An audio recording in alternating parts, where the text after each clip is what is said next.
Todos estão me ouvindo? Sim, aqui também. Tá ok? Tá ok, que meu celular tá meio bugado hoje. Mas tá certo, então. Bem, hoje, então, né, vai ser o último encontro do ano, né, nosso 50º. Então, agradeço a todos, né, estarem por aqui, né, mais um dia, né, de aprendizado, reflexões. E, bem, só para retomar, né, é, na, no dia 6 a gente estudou 3 capítulos, né?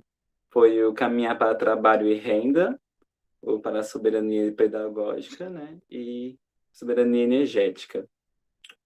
Aí, só um momentinho que o Guilherme está vindo.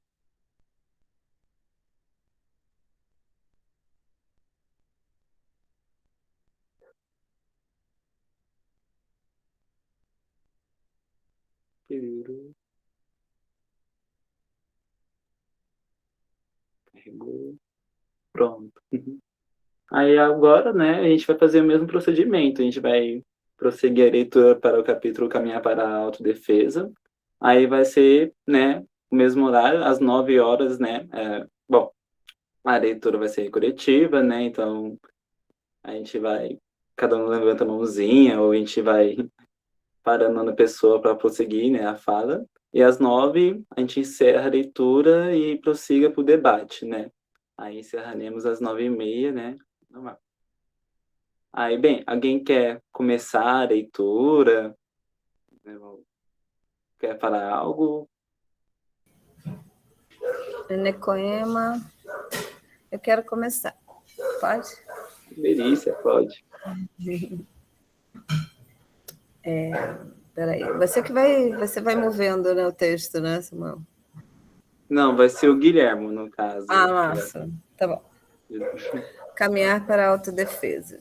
A nossa história rebelde não nos deixa mentir sobre quanto a ideia de que o povo brasileiro é pacífico não passa de uma ladainha contada pelas elites, com a aceitação de parte da esquerda. O que eles almejam é criar a harmonia social necessária para seguir extraindo seus lucros. Mas nós não vivemos em uma sociedade harmônica. Trata-se, ao contrário, da constante e ativa pacificação dos de baixo para que se desarmem, para que não lutem de forma rebelde. Essa história de pacifismo, só do nosso lado, tem que acabar. Porque enquanto nós seguimos fazendo lutas amparadas pela legislação, enquanto nós buscamos ampliar nossa representação política dentro do Estado, em nenhum momento as elites recuam em se armar. Em momento nenhum o aparato violento do Estado recuou em nos oprimir. Então essa paz armada é apenas para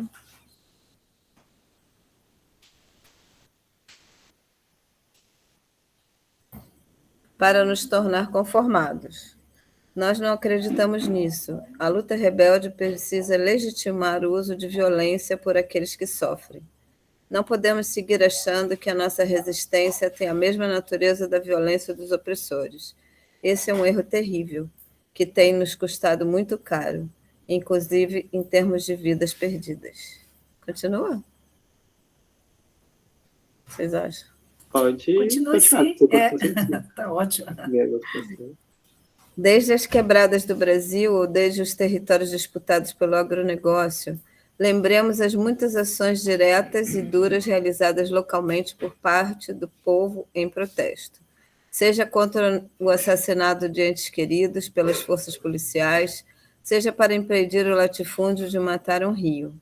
Foi isso que aconteceu em novembro de 2017 em Correntina, na Bahia.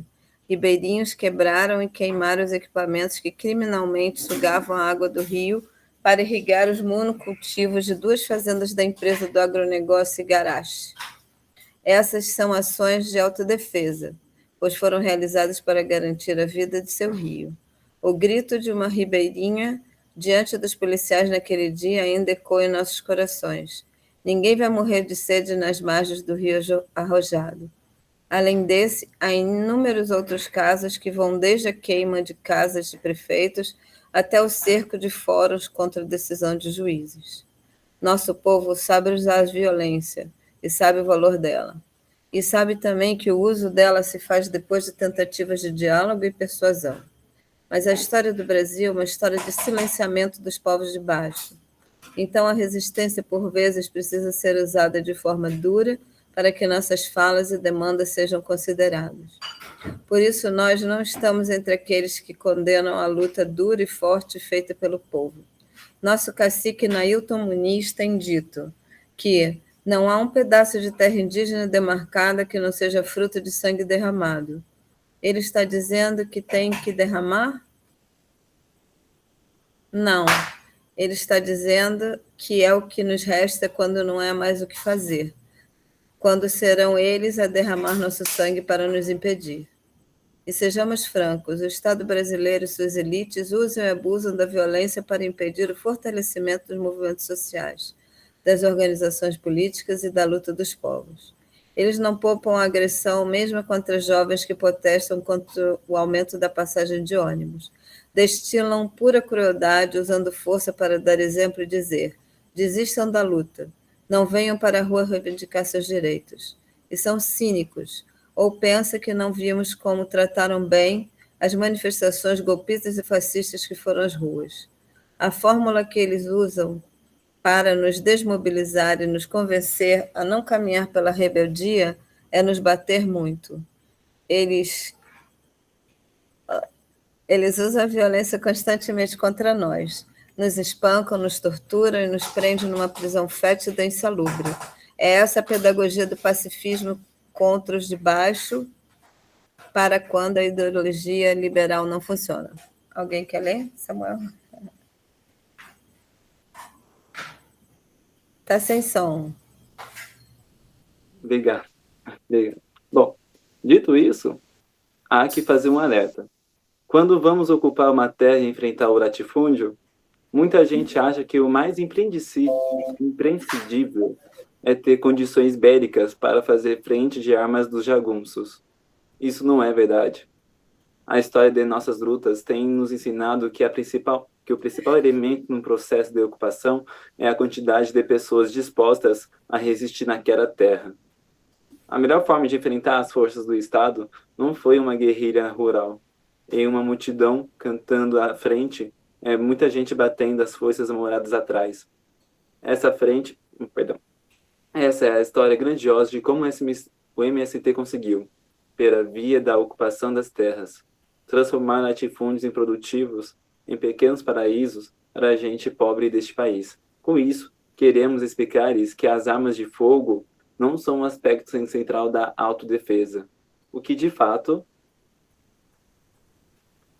defende um território é o trabalho de base que reúne gente explorada, violentada, gente que tem fome, enfim, toda a sorte de marginalizados em busca esperançosa por uma vida com dignidade a partir do seu trabalho. Então, aqui queremos dizer que as armas de fogo não são nossa urgência. Ainda estamos distantes de falar em rebelião armada, dado o nosso atual nível de avanço político. Por isso, sugerimos que as pessoas tirem da cabeça essa alienação de pensar a rebeldia a partir apenas da violência. Não é nesse caminho vitorioso. Mesmo se olharmos as rebeliões em África, Ásia e América Central, que conseguiram suplantar governos imperialistas e racistas, nós veremos que movimentos de massas e a atenção às áreas de produção do alimento foram os fatores fundamentais.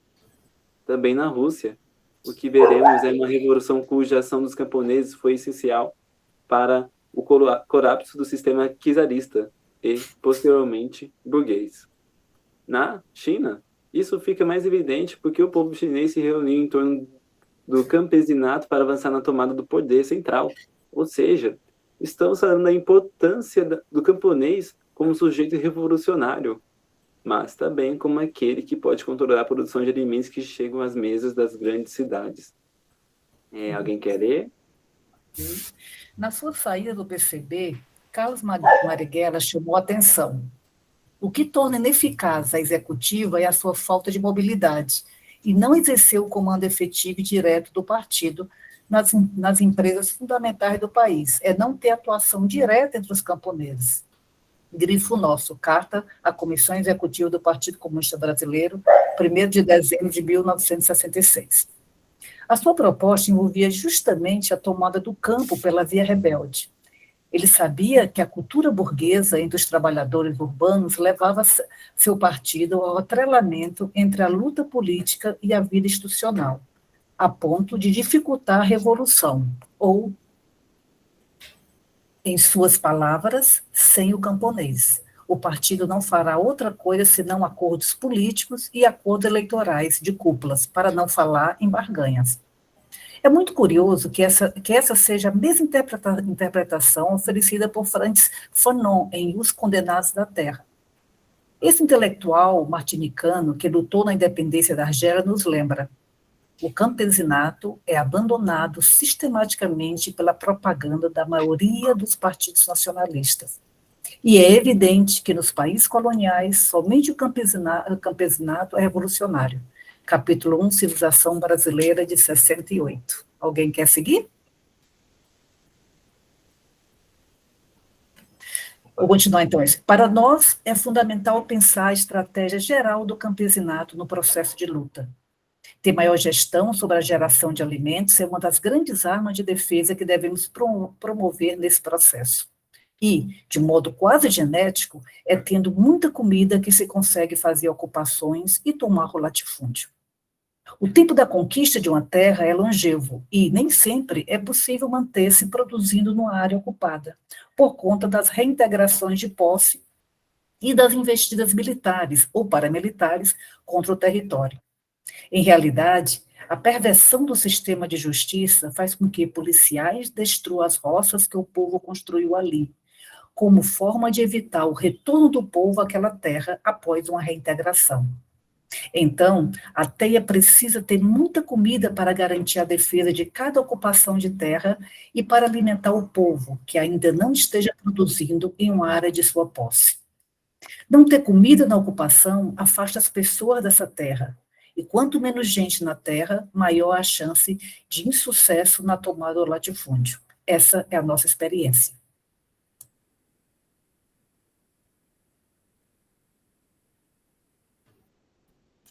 Nossa primeira grande defesa é realizar a caminhada da soberania alimentar nos territórios já conquistados, porque teremos produção de alimentos para apoiar a tomada de novos territórios. Trata-se de uma defesa fundamental e, sem isso, arma de fogo não serve para nada. Essa grande defesa é fortalecida em cada área ocupada, pois desde o raiar dos primeiros dias deve-se começar uma roça para ter os primeiros alimentos e posteriormente iniciar um SAF. Essa política de produção de alimentos, aliada à política de formação das massas, é fundamental também em outro aspecto: a pressão pública junto às comunidades e ao Estado nos locais de conflito. Nas décadas de 1980 e 1990, era por pressão popular que muito guerreiro do povo preso era libertado. Caminhões e caminhões de campesinos chegavam à praça do Fórum da cidade para pressionar o juiz pela liberdade da camarada ou do camarada. Ali se faziam acampamentos e o movimento se mostrava determinado a só sair da cidade quando estivesse em liberdade quem luta pela terra. Nesse tempo, a luta campesina foi muito vitoriosa, e não era necessário usar as foices para machucar ninguém. Mesmo assim, elas estavam ali, amoladas, batendo umas às outras para mostrar a disposição de luta. E aqui entramos numa reflexão mais profunda. O sistema de justiça, todo ele, não apenas a polícia, foi montado contra o povo e suas lutas emancipatórias. Então, o limite do advogado dos movimentos é o conservadorismo do sistema e de seus juízes e juízas. Cabe ao povo ter poder suficiente para que o Estado repense suas ações arbitrárias, de modo que, por receio da ira popular, saia ao menos parcialmente de seus incorrigíveis rumos, que sempre visam a punição de nossa gente. Se estamos falando de um sistema que está estruturado contra o nosso povo, é porque percebemos que este é um sistema racista, patriarcal e classista. Seu objetivo principal é proteger a propriedade privada dos ricos, e isso inclui seguir tentando nos transformar em coisas, nos destituindo de nossos direitos e identidades. Por isso, nós precisamos também demandar menos desse sistema. Não é possível que vamos a um juiz falar da prisão absurda de uma companheira que ocupava a terra, mas também vamos ao mesmo juiz para pedir prisão de um companheiro que causou violência na comunidade onde estamos. Além de deixar nosso moral baixo, expomos nossa fraqueza diante de quem usará contra nós. Desse modo, é preciso avançar nas reflexões e na ação sobre justiça comunitária. Assim, podemos ter soberania na lida com as advergências, contendas e conflitos, a partir do aconselhamento e de outros mecanismos criados por nosso próprio povo. Não podemos ser nós a pedir a prisão de irmãs e irmãos que caminharam pelo erro dentro de nossas comunidades. Não podemos ser nós a endossar o sistema prisional que foi feito para e que só se realiza no encarceramento do povo preto neste país. Nós, portanto, precisamos reinventar ou retomar nossas formas de resolução de conflitos. Elas existem e estão lá em cada cultura tradicional que forma nossos povos. Talvez precisemos aperfeiçoar, criar outras formas e melhorar. O que não podemos é admitir que o sistema de justiça que nos destrói seja endossado por nossas próprias lutas. Estamos falando em uma forma de nos defender melhor, o que significa não pedir que a polícia entre no nosso território, que investigadores perturbem por nossas comunidades, que procuradores façam piseiro em nossos territórios. Não estamos, contudo, dizendo que temos que banir e impedir o acesso, pois, no mundo em que vivemos, ainda não temos condições de confrontar toda essa estrutura. Além disso, em alguns poucos casos, há setores organizados dentro do poder público que podem, eventualmente, apoiar o processo emancipatório do povo. Por exemplo, na demarcação de uma terra indígena por força de decisão judicial. Agora, que não sejamos nós a recorrer ao sistema, que não sejamos nós a convidá-lo à nossa morada. E isso significa que queremos formar nossas comunidades para dirimir as diferenças que provocam conflitos, para reorientar as práticas que causam as violações que alertam o sistema. E não tenham dúvida que outra forma de afastar a polícia e o sistema judicial de nossas comunidades é somando nossos esforços para impedir que o tráfico de drogas atue e desestruture nossa organização comunitária. Em todos esses anos, os grupos organizados em torno do comércio de drogas não promoveram a emancipação do povo em sua condição de marginalizado. Essa é a verdade. Então, não temos que nos envolver nisso. Isso significa também não deixar o tráfico ocorrer em nosso meio. Não estamos pela criminalização das drogas, pelo contrário. Temos visão objetiva sobre como a criminalização tem sido pretexto para justificar o encarceramento de nosso povo. Mas também não queremos que os conflitos inerentes a esse comércio atuem como força cultural, econômica, política e militar em nossos territórios. O nosso caminho é a autonomia. Isso vale para a polícia e vale para as organizações do tráfico.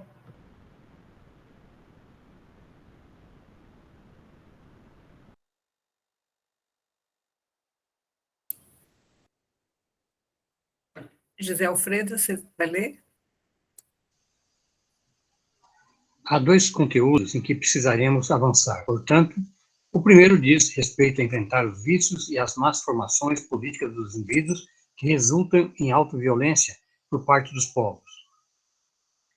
Ou seja, devemos lutar internamente para que o alcoolismo e outros vícios não agravem as agressões físicas resultantes de estados inebriados. Muitas vezes, essas violências são perpetradas contra mulheres e crianças, ou seja, são resultado do sistema racista e patriarcal internalizado por nós. Aliás, é urgente trabalhar para eliminar completamente as violências domésticas em nossos territórios, amplificando a consciência de gênero entre nós. Nossas relações, quando consolidadas em valores coletivos e de autocuidado, antipatriarcais e antirracistas, podem evitar também outras violências físicas banais, como as decorrentes de brigas por causa de times de futebol, de honra, de reações a violências verbais, etc. Já o segundo conteúdo passa por uma política de acolhimento dos conflitos, aconselhamento e solução mediada dentro da própria comunidade. Que eventuais compensações por violações não sejam decididas pelo sistema de justiça do Estado, mas por quem conhece profundamente os envolvidos e sabe de suas necessidades e limitações, de seus anseios e desejos, das medidas de responsabilização e reparação que serão, de fato, mais efetivas. Que essas dores, portanto, tenham espaço cotidiano para acolhimento e cura no seio da comunidade. Sobre isso, avançaremos mais no capítulo sobre os cuidados com o nosso povo. Não somos ingênuos, ao ponto de acreditar que o Estado e o latifúndio nos deixarão em paz, mesmo quando formos vitoriosos em nossa conquista de terra. Sabemos, portanto, que será necessário defender nosso território. Todas as soberanias de que falamos anteriormente já são defesas que consolidam o território. Ainda assim, precisamos ter uma soberania em termos de autodefesa. Isso vai desde o uso de câmeras para poder reconhecer aqueles que tentam atacar nosso território, até treinar nossa juventude em técnicas de defesa pessoal para não ser tolamente agredida pelo fascismo e seus aliados. De igual modo, e ainda mais urgente, é a formação de autodefesa das mulheres, que são constantemente vítimas de violência doméstica, assédio e de toda sorte de violência dentro e fora dos territórios. Os exemplos nessa área são muitos e globais. Das indígenas zapatistas de Chiapas até o Kurdistão, com as guerrilheiras de Rojava, mas também atingem a organização de mulheres indianas que patrulham ruas contra estupradores e assediadores. Esse caminho é sobre nossa própria segurança, é sobre não contar com a polícia para nos defender nos momentos em que o latifúndio nos agride, pois, em muitos casos, são os próprios policiais que, sem farda, nos agridem a manto do latifúndio. Na história recente, vemos o sistema policial sendo usado, inclusive, para impedir a resistência popular. Quando madeireiros e garimpeiros, por exemplo, atacam de surpresa uma terra indígena e os guerreiros se organizam para devolver a agressão e expulsá-los, a Polícia Federal, o Exército, chegam apenas para evitar o contra-ataque àqueles que violaram o território e os direitos indígenas. Então, quer dizer que essas forças de destruição podem vir nos matar, mas nós não podemos expulsá-los com nossas próprias mãos? Isso é parte de um jogo perverso e cruel contra nossos povos. Por isso, precisamos aprender com os povos indígenas que desde cedo formam sua juventude para a proteção de suas terras e que não esperam pelo apoio da FUNAI ou da Polícia Federal, sabendo que muitas vezes serão vítimas desses órgãos públicos.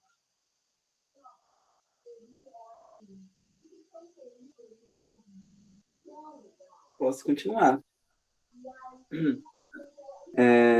Na América Latina, o debate sobre autodefesa territorial está mais avançado, seja na Colômbia, na Bolívia, Equador ou México. Pensamos que temos muito a aprender dessas caminhadas e, nesse sentido, acreditamos que é importante intercambiar experiências, mas destacamos que, mesmo que experiências que se alçaram em armas, como no caso mexicano, o sistema de defesa não está baseado apenas nas armas de fogo. Quantas vezes vimos mulheres e crianças, homens e idosos, como seus passa-montanhas expulsando o exército? A polícia e as forças paramilitares de territórios autônomos zapatistas em chapas. Recentemente, eles falaram, frente ao grande capital, uma milpa em comum. Eles também sabem que a grande defesa do território é um cultivo integrado, como não suas tradicionais roças, chamadas milpas, que consorciam o milho, o feijão e a abóbora. Nossa grande defesa é, pois os povos produzindo juntos, há, contudo, algumas observações que queremos fazer para os que buscam avançar no debate sobre a autodefesa. Quando se trata do uso da força, há sempre que lembrar por que crianças não devem jamais usar armas. Elas não possuem o real discernimento político, social e ético para usá-las. Assim, elas podem se machucar e machucar pessoas queridas, pessoas que não mereciam ser machucadas. Queremos também dizer que há pessoas que não amadureceram suficientemente para poder fazer o bom combate. E isso pouco tem a ver com a idade. Isso é sobre a formação ética e uma retidão de comportamento. Quanto mais se avança no debate sobre o uso da força, mais é preciso ter uma conduta reta. Não achamos conveniente, é preciso ter que pessoas exponham forças e fraquezas da luta numa mesa de bar para que todos lhe ouçam. Não achamos...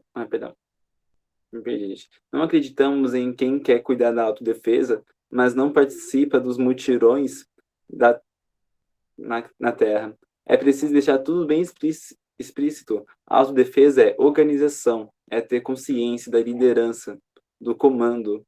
Não é pura demonstração de força.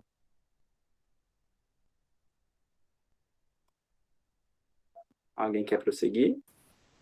Guilherme? Opa! Guilherme.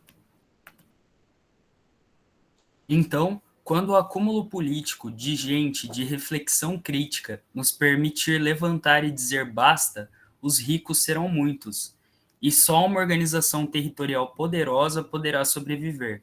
Assim, quem está disposto a viver uma luta grandiosa precisará preparar o território para dar um salto qualitativo na organização de seu povo. Nós não enxergamos hoje essa organização para a defesa das comunidades. Há casos fantásticos de povos que tiveram que se colocar à prova para se defender, dadas as violações do Estado e do latifúndio, como é o caso da Serra do Padeiro, onde tupinambás atacados por Polícia Federal e Força Nacional precisaram se organizar para sobreviver mesmo diante de helicópteros, tiros a esmo, destruição das roças e etc. E mesmo nesse caso, há que considerar como fundamental a organização da comunidade em torno de uma liderança, de uma fé, uma esperança que se espiritualizou e se politizou. Por fim, há que lembrar o seguinte: um povo que defende sua casa, sua comida, seus filhos, é um povo muito bravio, é um povo com força de 100 soldados. Por isso, precisamos estar muito vinculados ao território, conhecer cada pedacinho dele, ter amor aos lugares dele, saber onde está cada aguado, conhecer sua geografia, suas sensibilidades, ter a ciência das plantas, das que podem nos servir de alimento ou remédio e das que servem de veneno. Saber o território, ter com ele uma relação profunda, é o que separa o invasor daquele que o defende. Isso não nos faz ignorar o impacto e o poder das novas tecnologias. Teremos que aprender a pilotar drones, utilizar óculos de visão noturna, técnicas de segurança cibernética e tudo mais que seja necessário. Contudo, quem vive e ocupa aquele território poderá ir e vir quantas vezes for necessário se estiver em harmonia com a terra. Já aqueles que a atacam não saberão viver ali, e toda a terra, os ventos, os bichos, as matas o rejeitarão. Passos ou tarefas para a autodefesa.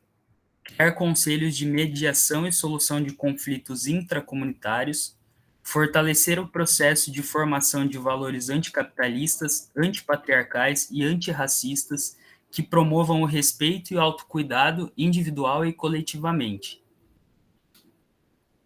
Afastar o tráfico de drogas do território, assim como outras organizações que desestruturam a organização comunitária por meio de vícios e fazer campanhas contra os vícios que machuquem a comunidade. Construir uma integração territorial em cada região para promover o socorro massivo a cada agressão. Possuir reserva de comida suficiente para poder ficar dias ou semanas sem precisar produzir para quando ocorrer um ataque. Conhecer e se relacionar intimamente com todo o território, em cada um de seus detalhes.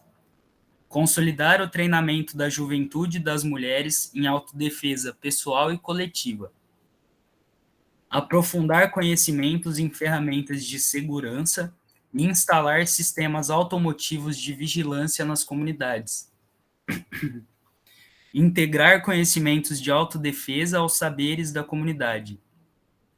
Investir em investigação e estudo dos inimigos locais, mapeando suas atividades e potenciais incursões em nossos territórios.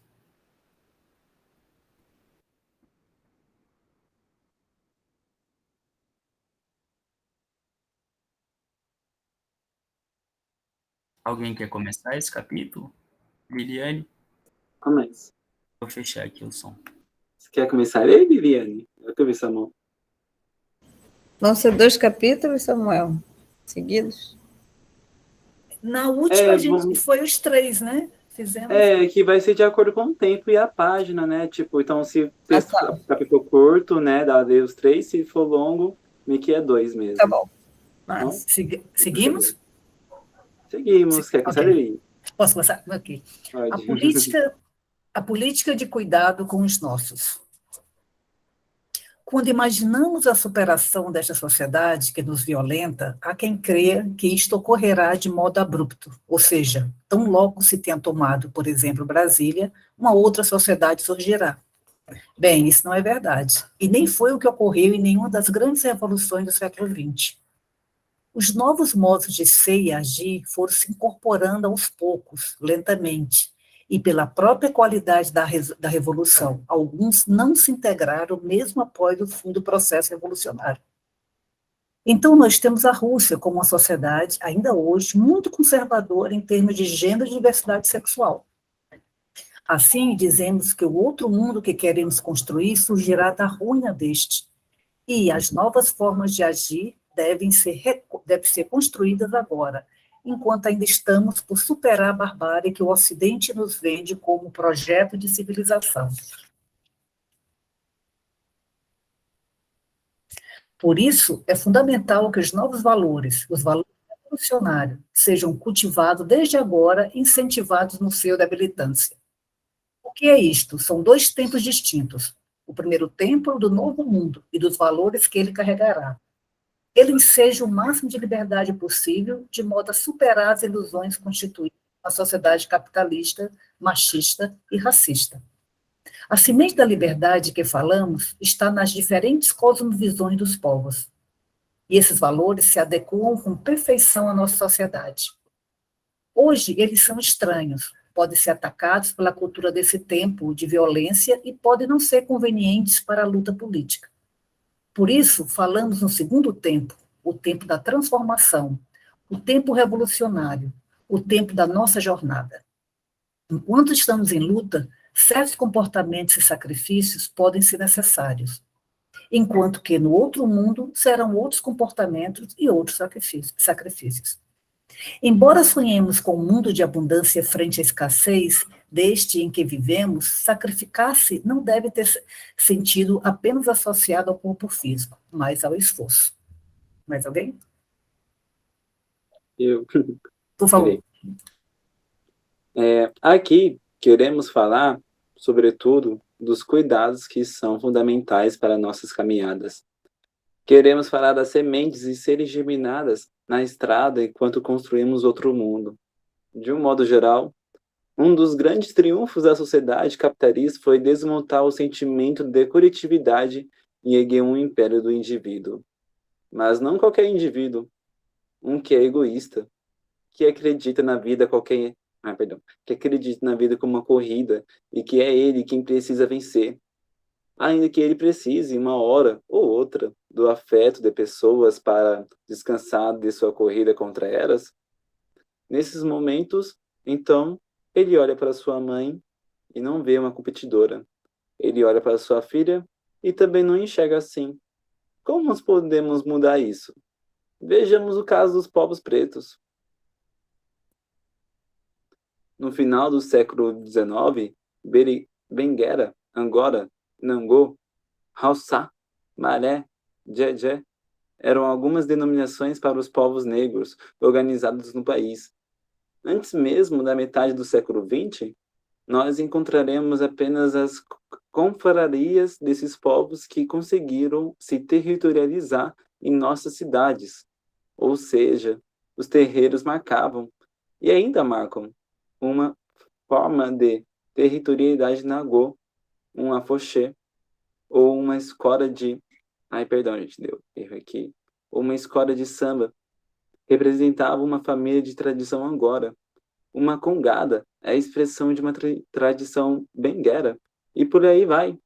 Contudo, as territorialidades e comunidades dos povos foram se desfazendo em meio a uma massa de gente presa nas grandes cidades.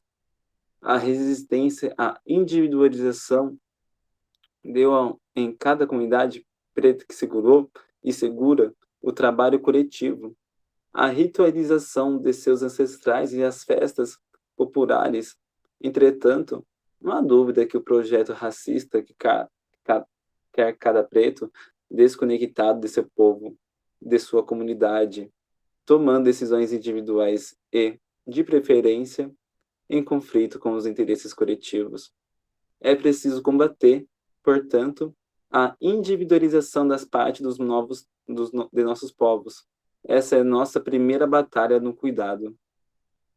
Alguém quer prosseguir? Posso ir? Opa! Precisamos retomar uma cultura que preze pelo interesse coletivo, arrancando de nós os sentimentos que forjam a individualidade racista, patriarcal e burguesa, para que a gente possa se preencher de muito afeto e sentido para percorrer nossas caminhadas de luta de nosso levante dos povos. Os nossos mais velhos dizem que, sem uma boa individualidade, não haverá coletivo sadio. A palavra boa é qualitativa e representa uma individualidade sadia e em paz consigo. O contrário disso é uma individualidade em luta consigo, com sua família, com sua rua, com sua quebrada, buscando sempre fugir e apta, portanto, a cair nos convites dos inimigos para que se converta em agente de sua opressão e não em sujeito de nossa libertação. Como, então, ter uma individualidade sadia e boa? Muitas comunidades nossas estão perdidas e desestruturadas, sem guia, sem orientação. Nesses territórios, o racismo eliminou a transmissão da ancestralidade, do saber dos mais velhos, e impôs a descrença em relação a todas as instituições do povo, de modo a lançar luz às instituições do Estado e do capital. Então, da mesma forma que a agroecologia começa com o cuidado da terra, aliada à semente crioula, o autocuidado começa por recuperar a orientação às instituições comunitárias, recriá-las e, para isso, é possível se inspirar nas muitas experiências, território e cosmologias que existem. Estamos falando dos terreiros de candomblé, do espaço dos mais velhos nas comunidades, dos toréis dos povos originários, dos coletivos de autocuidado, das reuniões de acolhimento de sua organização, etc.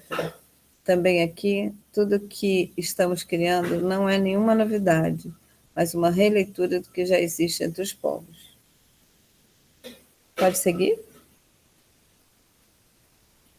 Essa individualização, fruto e fundamento da ideologia liberal, possui um forte conteúdo de atributos doentes do ego, do eu. Por exemplo, há um estímulo à inveja produzida a cada filme e novela que esfrega na cara de tantas pessoas pobres um consumo impossível. Pode ir, Guilherme.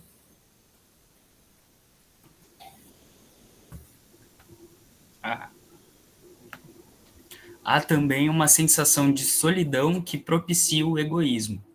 A meritocracia cristaliza a ideia de que você só está só, aliás, de que você está só e de que tudo depende de você.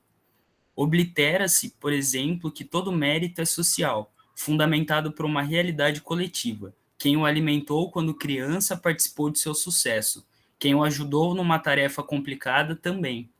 Na estrutura geral, todos aqueles que, por meio de impostos e trabalho, tornaram sua vida possível, participaram indiretamente.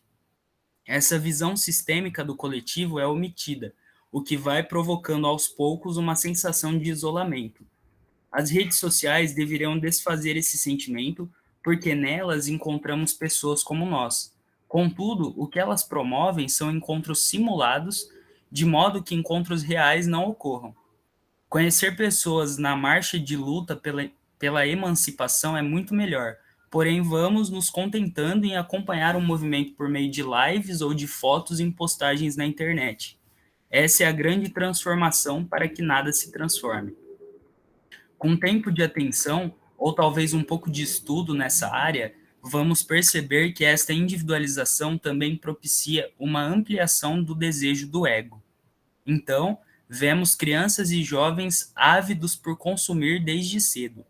Para cada consumo impossível, adiciona-se uma frustração. Vemos adultos que chegaram onde queriam chegar quando eram crianças, reclamando do lugar em que estão e desejosos de ter o que não têm. O capitalismo é uma máquina de seduções massivas, em que a realização dos desejos está disponível apenas para uma ínfima minoria. Então, os aspectos dessas frustrações vão construindo uma série de questionamentos internos que machucam, causam dor e sofrimentos psicológicos e emocionais. E é aqui que entramos também para falar de terapêuticas, pois a luta coletiva ajuda a enfrentar o desequilíbrio que o egoísmo causa em nossos corações. Parte da cura para nossas dores advindas do racismo, do machismo e do capitalismo está na luta e na vida coletiva. Interagir com as dores de companheiras e companheiros que dependem daquela luta para poder sobreviver equilibra e localiza melhor a sua dor diante de tantas dores. Estamos falando que a alteridade e a empatia possuem a capacidade de recolocar a dimensão de suas dores internas. Ou seja, será que estou exagerando em respeito a tal aspecto do meu sofrimento? Será que não estou sendo desleixado com um comportamento que me tem feito mal? E isso ocorre porque na luta há muitas histórias, muitos conselhos e muita gente disposta a trocar experiências que podem ajudar quem está em sofrimento. Alguém quer continuar? Eu prossigo. Eu vou. Pode ir. Pode continuar. Não, pode ir. Já li bastante. Valeu. Eu vou então. Por outro lado, é preciso falar de forma mais transparente possível.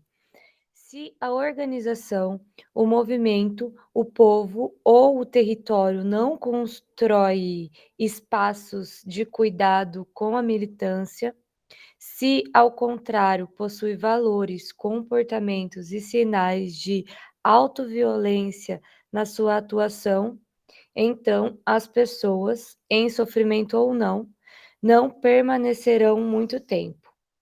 Se permanecem, a intensidade e a qualidade de suas colaborações diminuem. Por essa razão, não podemos mais pensar em uma organicidade que não dê espaço ao cuidado, ao cultivo de bons valores e de superação de dores por parte da militância. Porque, como se diz nas tradições de esquerda, ser radical é ir à raiz da questão, e a questão da humanidade é o próprio ser. Então, não é possível ser radical ignorando o cuidado com a militância na própria luta política. Os núcleos de base e elos da teia precisam, portanto, ser boa casa e boa hospedaria para quem chega. E isso significa construir reflexões sobre autocuidado e atuar contra as violências internas, pois elas são a tônica de muitos movimentos. Uma das principais reflexões sobre o autocuidado diz respeito às violências de gênero. Que companheira ficará na organização ou no território quando ela está sendo assediada e inferiorizada por sua condição de mulher? Como as companheiras lésbicas vão atuar em nossa luta se os olhares que recebem demonstram ora desconforto, ora fetiche? Kimona engrossará as fileiras do bom combate se ela escuta piadas sobre sua roupa?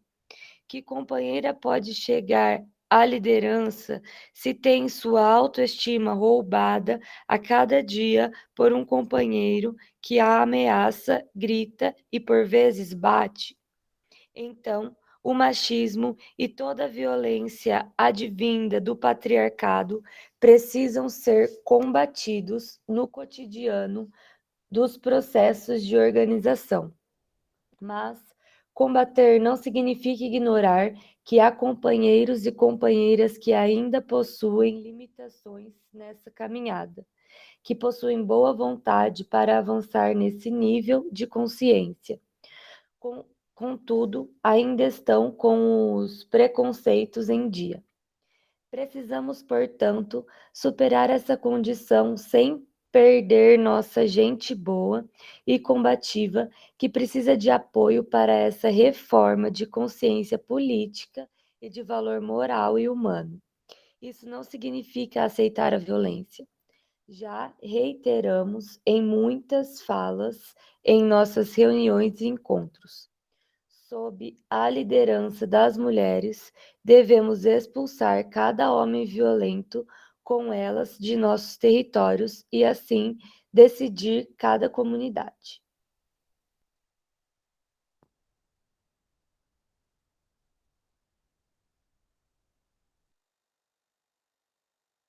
Será que eu prossigo?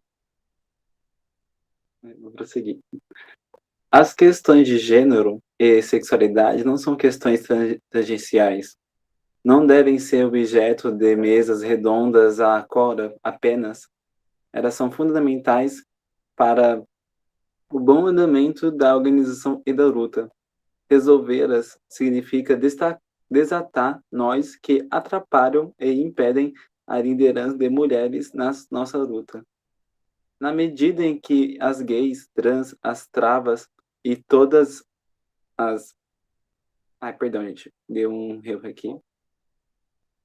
E toda mais que se sintam em casa nessa luta, e isso não significa que nossa luta teria um caminho identitarista. Essa é uma questão importante para falar. Estamos falando de uma questão concreta da organização das lutas e de valores fundamentais para a sociedade que queremos erguer.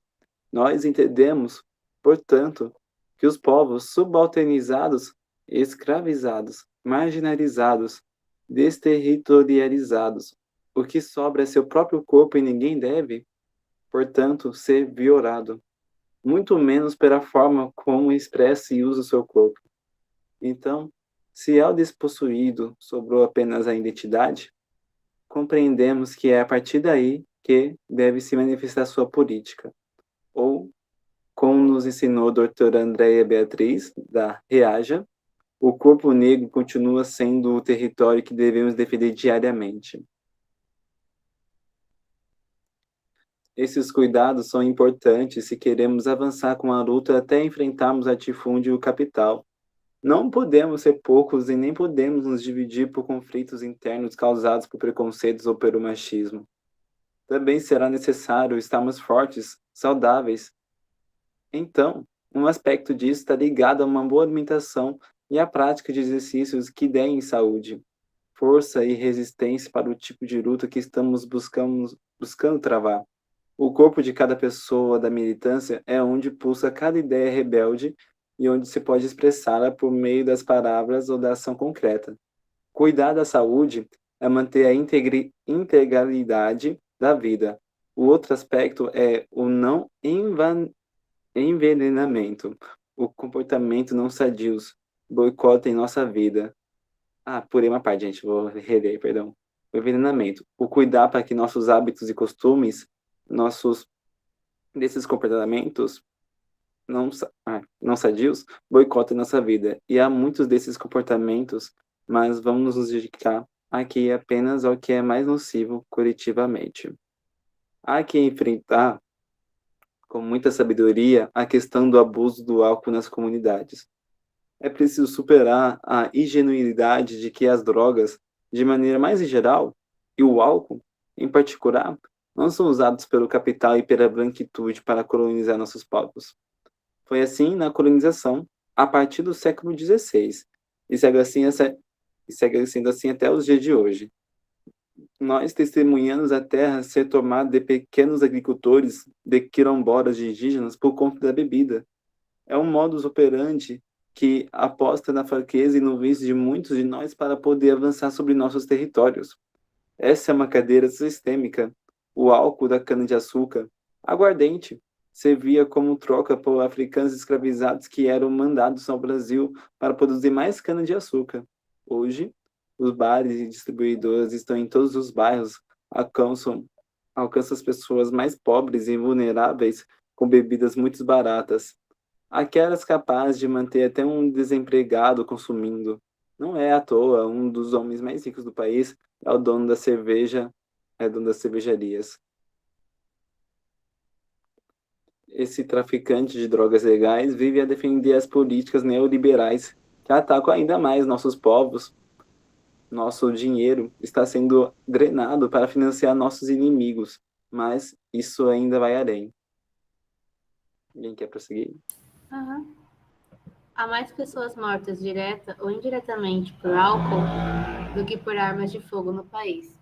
Assim, se nós concordamos que há um genocídio do povo preto ocorrendo nas ruas das periferias por mortes violentas, precisamos ter atenção àqueles que estão morrendo silenciosamente, sem precisar que um tiro lhes soube a vida, tirada pela bebida. Combater o genocídio em todos os aspectos nos faz, portanto, ter que repensar a nossa lida com o álcool. As violências domésticas explodem nos finais de semana, em dias de jogos, e estão associadas ao álcool. Estamos falando, então, de destruição de famílias, a forma mais primordial da coletividade, aquela que se faz pelo primeiro afeto. Isso representa uma violência física e emocional. Aqueles que não sofrem a violência diretamente se machucam psicologicamente ao ver o pai, o irmão ou um tio violentando sua mãe, sua irmã, sua avó. O alcoolismo causa um trauma coletivo.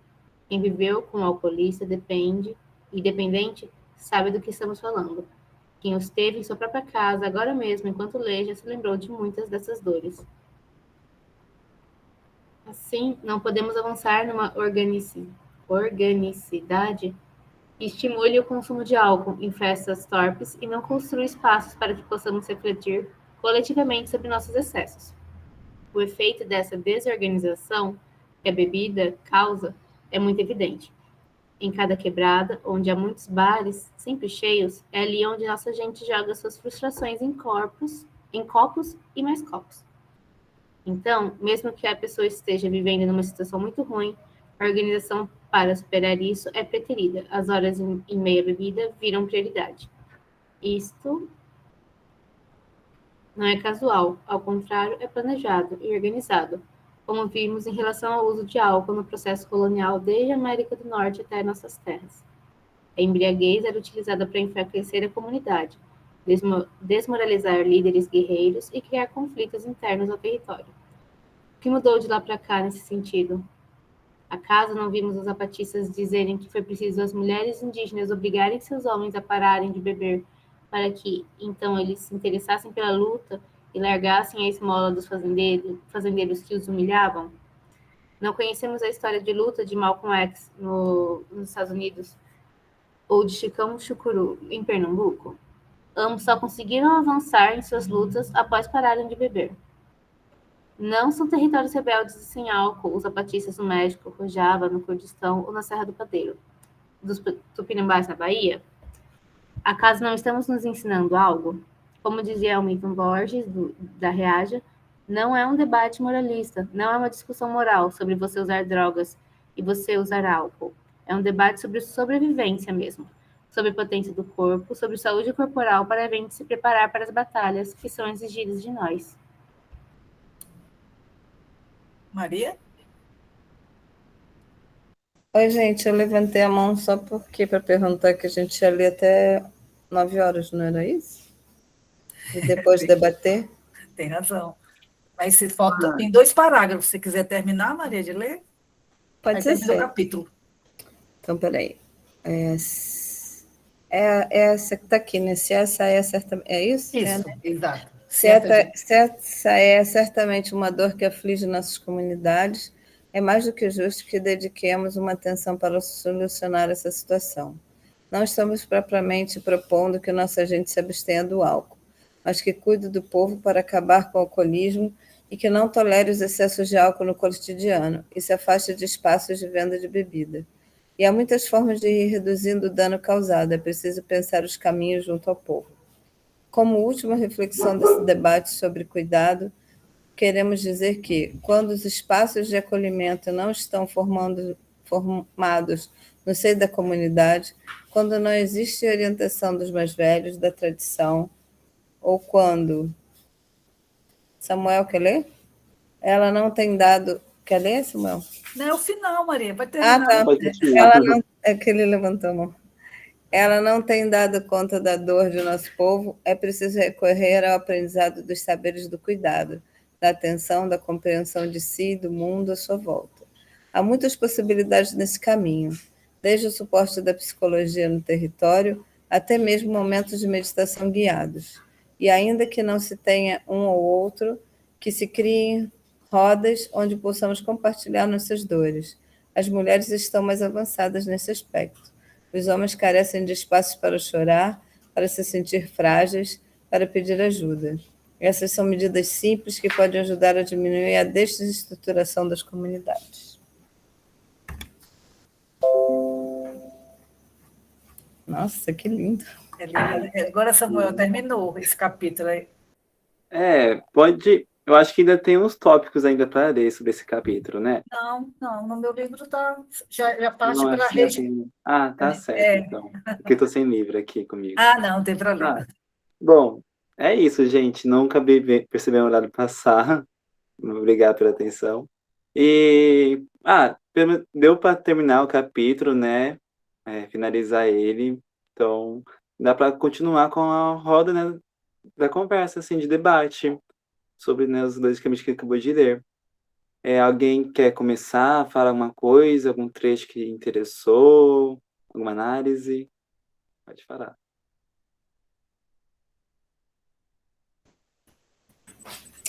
Eu gostei bastante desse... Bom, gostei de tudo, né? Mas, tipo assim, uma coisa que me chama bastante atenção é essa questão do autocuidado, do cuidado da comunidade, do autocuidado de si, porque geralmente é isso que fragiliza a luta, sabe? Eu acho que a luta é coletiva, mas tem que se prestar muita atenção para o individual, né? Para o indivíduo. O indivíduo dentro do coletivo, ele tem que estar bem saudável, né? E eu acho que um dos grandes desafios realmente são os vícios todos, né? E a violência velada. Tem a violência escancarada e a velada, né? A violência escancarada é quando uma mulher apanha, ou enfim, e a violência velada são as violências verbais, né? Então, eu acho que uma reflexão assim é bem importante fortalecer esse espaço que Joelson cita nesse último trecho, que são as rodas de conversa, o apoio psicológico, né? O apoio entre nós. Acho isso muito, muito necessário, assim, algo que a gente realmente tem que se ater para que o movimento possa ficar saudável, né? O movimento da luta. Sempre os indivíduos saudáveis dentro do coletivo. Isso me chama bastante atenção.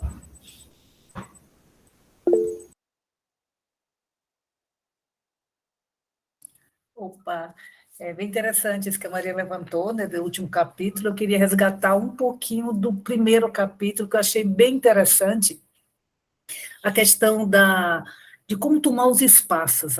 Eu, pelo menos, a minha realidade, a gente sempre pensa na força, na arma, e aqui se mostra muito clara que pela ocupação de estar ali, um grupo de pessoas, e por isso é fundamental a gente garantir na coletividade a comida, né? A manutenção da vida.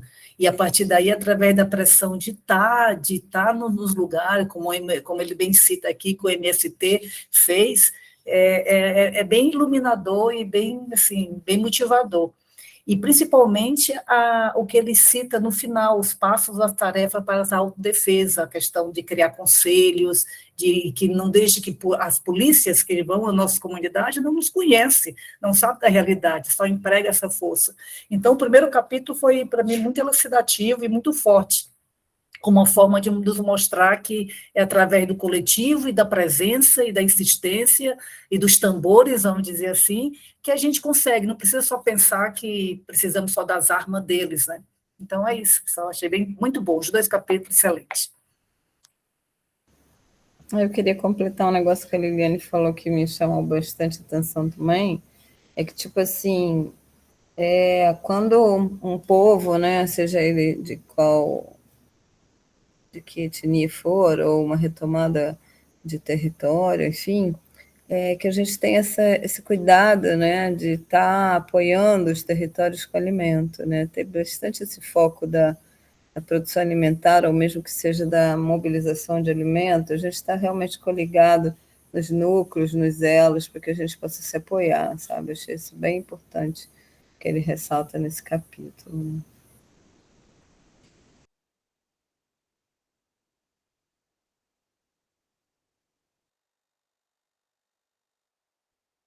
Ai, vou parar um pouco. Ai, quando eu li esse primeiro capítulo pela primeira vez, né, eu nunca fiz pensar, né, nesse caminho da autodefesa, né, dessa soberania. Eu tô começando a aprender ainda, né, certas organizações e movimentos. E no começo eu achava, né, tipo assim, quando estava tendo, né, tipo, uma crise política, assim, né, casos de racismo, né, dentro dos partidos aí, né, as fases do Bolsonaro, por exemplo, né, eu vi, pô, como não há uma revolta no meio disso, sabe, tipo, será quebrar as coisas, assim, e tal. Eu era pensamento bem desorganizado, né. Aí eu percebi, né, que realmente, né, a maior arma não são literalmente armas em si, né, mas sim, né, a luta popular. Aí, tanto esse capítulo, né, tem até um filme que eu assisti que é muito bom, que é Messias e Judas Negro, né, que fala sobre a liderança Pantera Negra. Eles ressaltam, né, como a luta popular é essencial, né, para o crescimento da humanidade. Então, como eles abordavam, né, essas autonomias, né, as soberanias tanto pedagógica, né, deles ensinando as crianças, né, assim, mostrando a história, né, que os brancos contam, mas, tipo assim, é uma história de exploração, né, que quer referenciar como os heróis, mas não contar a verdadeira história, né, quem está sendo oprimido, assim, quem que tá lutando, quem que é o guerreiro, assim, de verdade. Então, faz essa questão, né, de você estar lutando, né, tipo, você reconhecer que está lutando dentro de um território. Você não estará só fazendo um mutirão de limpeza, né, fazer uma construção. Não, você reconhecer que está lutando, né, você já está sendo contra o sistema. Eu acho que é uma visão que poucos têm, né, que está no lugar de luta, né, acho que só está ajudando. Não, você está lutando, né, já contra o sistema, já é uma ação já assim, uau, acirrada, né. Então acho que depois de ler esse livro eu percebi, né, essa importância nos territórios que eu estou atuando, né, que eu não estou só fazendo uma parte, sim, não, estou lutando, né, tentando ficar mais forte, né, no base dessa resistência no meio, né, com meus companheiros, companheiras. Eu acho que é isso que eu consigo lembrar no momento, quem quiser falar mais. Eu acho que só o fato da gente não consumir alimento envenenado, não aceitar esse pacote de veneno, sabe, que nos colocam, de consumir entre os nossos, sabe, ter esse esforço de consumir entre os nossos, mesmo que a gente não esteja produzindo, plantando, enfim, já é uma ferramenta de luta bem forte, sabe. E às vezes a gente está em contexto urbano, né, não tem essa frente e tal, mas todos nós, cada um na sua ponta, cada um no seu lugar, somos bem importantes, sabe? Pessoal, deixa eu dividir aqui um sentimento que me teve nesse segundo capítulo sobre a questão da bebida, sobre principalmente nos homens e em aldeias indígenas que foram, vamos dizer, não sei, controlada pela FUNAI. Eu, há 10 anos atrás, trabalhei numa aldeia aqui em Curitiba, no Paraná, onde a gente levava, a minha instituição levava luz, era tudo energia renovável. Então, na minha área, eu aplicava as placas solares lá. E era tudo casinhas feitas numa ilha, o Estado fez essas casinhas, mas era uma tristeza tão grande dos índios, sabe? Assim, e bebiam muito. E aí a minha pergunta para vocês aqui, quem tiver essa experiência, é se situações como essa, em que eu tenho toda uma comunidade, já com casas formadas pelo Estado, onde onde as pessoas estão lá recebendo certo alimento vindo do Estado, da FUNAI, eu não sei exatamente como, e o que a gente fazer, assim, como atuar nessas comunidades para desestruturar ou levar para trazer a consciência de que se aquela tristeza, aquele número de bebidas, eles bebiam muito, sempre com cachaça, eu via umas casinhas que eu entrava, era tudo com um quarto e uma sala, sempre tinha cachaça, sempre tinha álcool, e aquilo me angustiou muito. E eu queria saber de vocês, assim, eu só apenas senti essa dor na época, e hoje, trabalhando aqui com vocês, estou resgatando.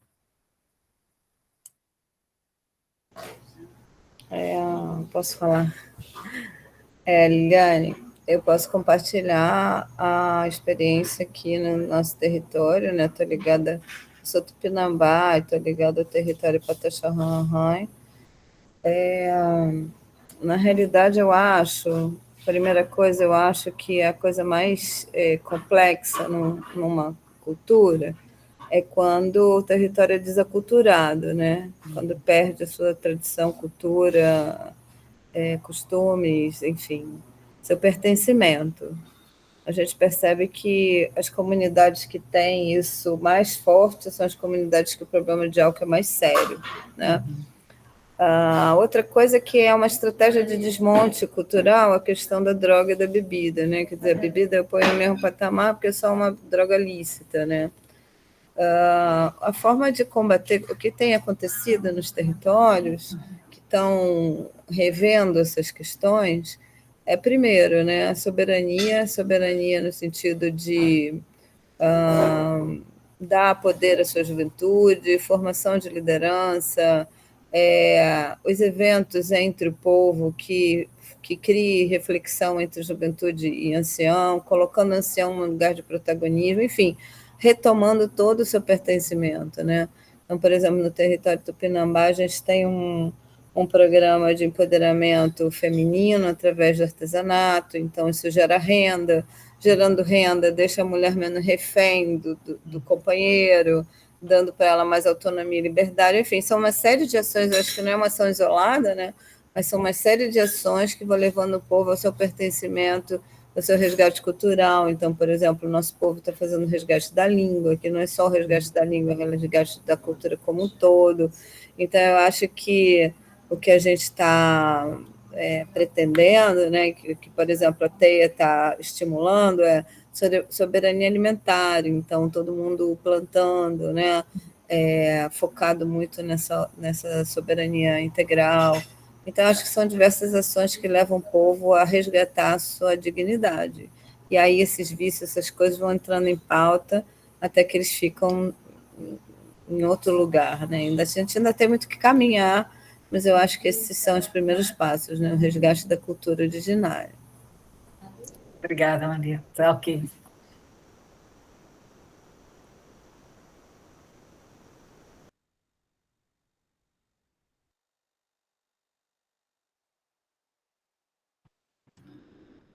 Pode falar, Dê. É um pouco distante do... Não é muito distante, não, porque está no mesmo livro, no mesmo capítulo.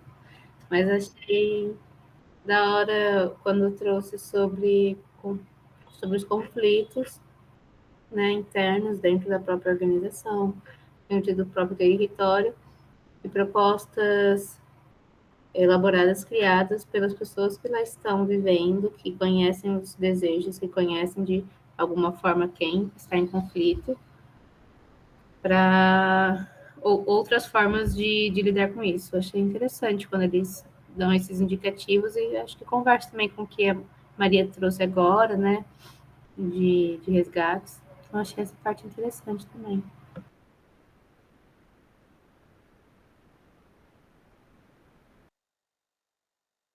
Pode ir, Wesley. Oi, gente, boa noite. Eu queria falar sobre a parte em que ele cita no texto de a gente treinar os jovens e as mulheres sobre autodefesa, né? Eu me trouxe memórias de quando eu era criança, minha mãe nos colocou para praticar capoeira num projeto da escola e eu segui praticando sozinho, né? Depois que parei. E a capoeira traz muitos ensinamentos assim, né? Sobre respeito, enfim. E daí eu passei por algumas situações assim, sempre morei em contexto periférico assim, e recentemente, perto de casa, num disque que eu tava bebendo, tinha muito álcool, né? Num disque desses adega de bebida, e um sujeito começou a querer caçar confusão comigo, e para resumir bem a história, ele me ameaçou de morte assim, porque tava com muito álcool na cabeça, e tentou me agredir, né? Mas eu evitei que isso prolongasse e expliquei para e tentando falar, mostrei para ele que eu não era o inimigo, né? E pouco depois disso, 2 semanas consecutivas, próximo de casa também, em adegas, disques desses, tiveram 2 casos de assassinato por conta de uma pessoa de roubar um copo de bebida do outro. E isso me faz pensar que como o álcool está mesmo funcionando né, em eliminar assim, a classe mais pobre, a gente que sofre, né, os trabalhadores, os pobres. E acho que é muito importante mesmo a gente se reconhecer, conhecer nosso corpo, entender como a gente é e está nos territórios, né? E também quem ele disse de reconhecer todo o território em si, né? Eu lembrei também de um dos primeiros capítulos que a gente leu, e ele trouxe sobre a importância da água na autodefesa, né? Porque se um povo não tem água, ele se rende. E daí eu queria trazer essa memória também. É isso, valeu.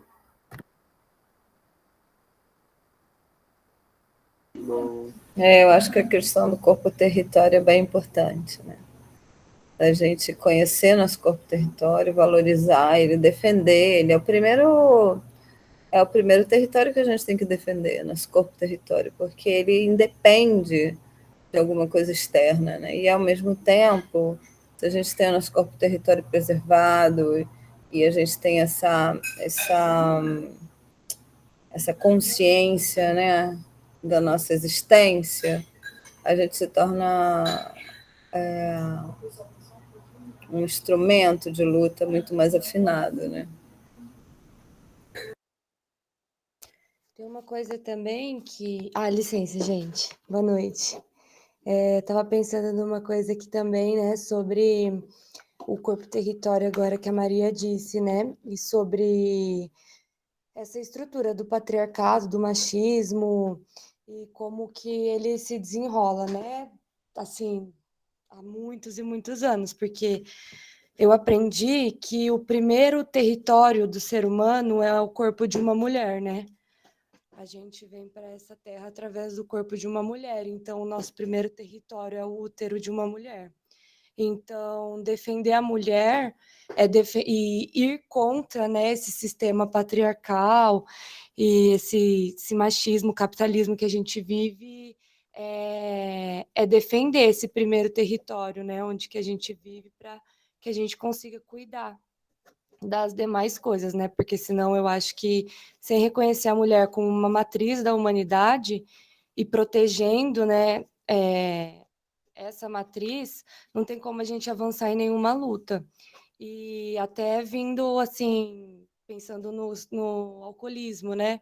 Porque também as coisas que eu andei estudando e observando, assim, estando dentro de territórios, é muito foda essa questão do alcoolismo, e assim, de tá extremamente ligado com o feminicídio, né? Extremamente ligado, assim, principalmente dentro de comunidades mais carentes, assim, isso acontece demais, demais, demais.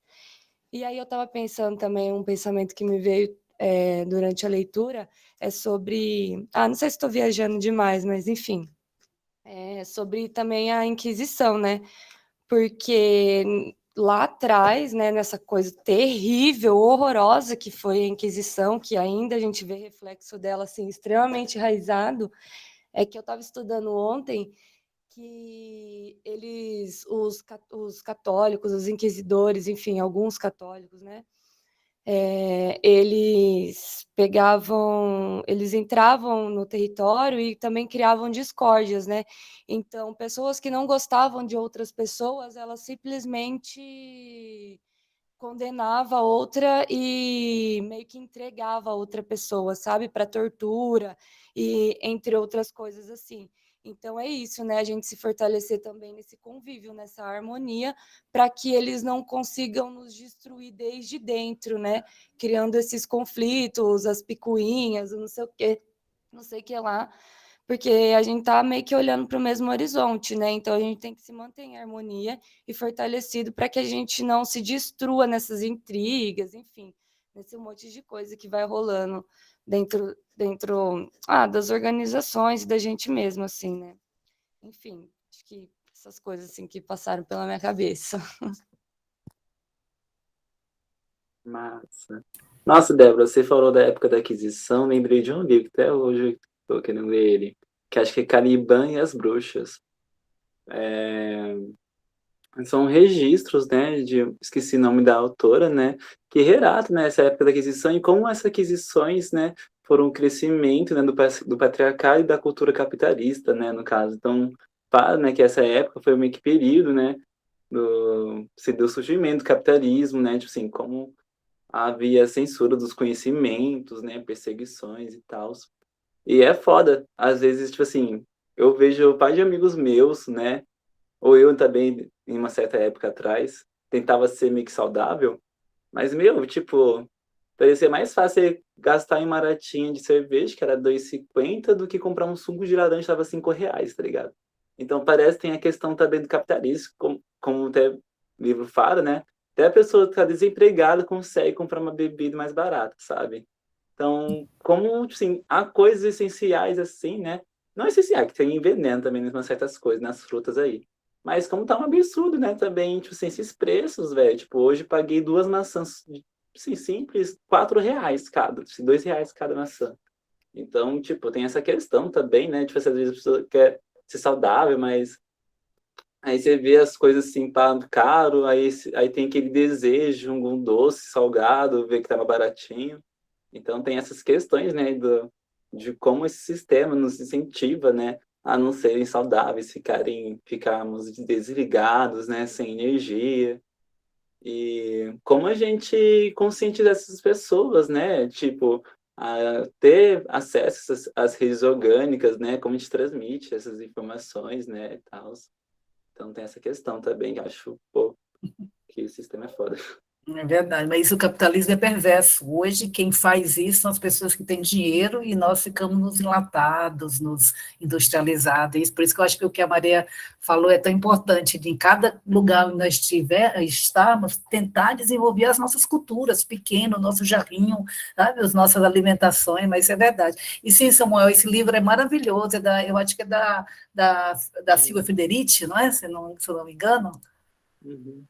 Acho que não lembro. Então da Silvia Federici, sim, tá? Mas muito legal mesmo.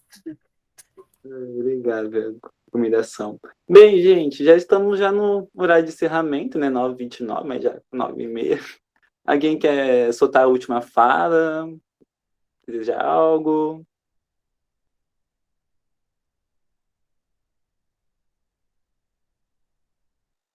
Gente, eu só De novo, queria reforçar o convite, né, para o encontro que a gente vai fazer na quinta-feira, para discutir sobre a mobilização estadual para participar da Jornada da Teia. A gente vai mandar o link lá no grupo, quem sentir de participar aí, cola com a gente. Só isso. Obrigado, boa noite. Posso oferecer um canto, Samuel, para a gente encerrar? Pode sim. Bacana.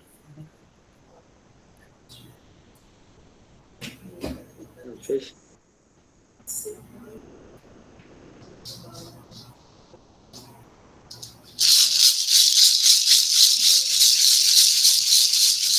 Eu nasci na mata verde, onde tem os palmeiras. Eu nasci na mata verde, onde tem os palmeiras. Adeus, adeus, meus irmãos de luz, até o dia que eu voltar. Adeus, adeus, meus irmãos de luz, até o dia que eu voltar. E quando precisar de mim, é só mandar me chamar. E quando precisar de mim, é só mandar me chamar. Eu moro na Gruta da Pedra, não é difícil de encontrar. Eu moro na Gruta da Pedra, não é difícil de encontrar. Auere, Auere, xavá, xavá. Gratidão, Gratidão, Maria. Maria. Até breve, gente. Até a próxima. Tchau, Bem, pessoal. gente, vamos encerrar, né? A Vitória tá meio que segurando a chamada na viagem. Ela tá conseguindo aí nas últimas forças. E só lembrando que o próximo encontro nosso vai ser no dia 10 de janeiro do próximo ano, tá bom? Então a gente vai soltar mais informações no grupo, né? A gente também vai. O Guilherme vai mandar o link da jornada, então quem tiver interesse, correm lá. E é isso, gente. Até a todos. Se cuidem. Boas noites. Boa noite, pessoal. Tchau, gente. Tchau, gente. Se cuidem. Boa noite, pessoal. Agradecido. Buenas.